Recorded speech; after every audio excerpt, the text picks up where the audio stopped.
Here at Safe Harbor, we believe that something special happens when God's people come together. And so for that reason, we are proceeding with plans to open our campus on Sunday, May 24th at 10 a.m. Of course, we've come to that decision after lots of prayer and patience. And as we've mentioned, we are keeping pace with recommendations made by our state and local leaders. You'll find information about the precautions that we're taking to address health and safety concerns at www.safeharbor-church.org/reopen. There you'll see that we are practicing social distancing measures, limiting points of contact, and managing crowd size, among other things. So there's two things we want you to keep in mind. The first is to be flexible. Things will change. They've already changed.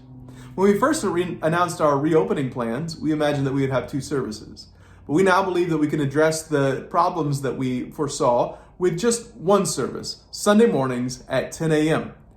So the first thing is to keep flexible. The second thing is to practice love and grace towards one another. You may not be able to join us. You may not be ready to join us. You may have health concerns or you may be uncomfortable, and that's totally okay. And if you're ready to join us, if you were ready last week to join us and you are just waiting for the doors to open, we ask that you be gracious towards those who are not yet ready. In Romans chapter 14, we read about a situation where there was a difference of opinion about a moral issue.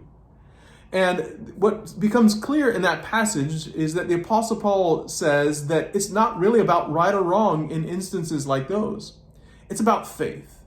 How do you work out your faith in your relationship with God as you make these decisions? And with respect to one another, let's be sure not to put a stumbling block in each other's path. And so we are to practice love towards one another. We want love to be our banner. We want love to be our anthem. We want grace to be the thing that defines our culture.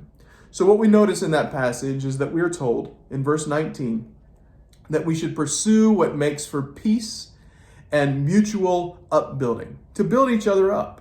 That when it comes to these matters of conscience, the thing that matters most is that we love one another the way that God loves us. So we hope that you will join us when we reopen, when we gather together on Sunday mornings. But if you're not able to do that, you can join us online for our live broadcast Sundays at 10 a.m. on Facebook or YouTube, and you can find more information about that on our website. So don't forget, whenever you have questions about our reopening plans, go to www.safeharbor-church.org/reopen.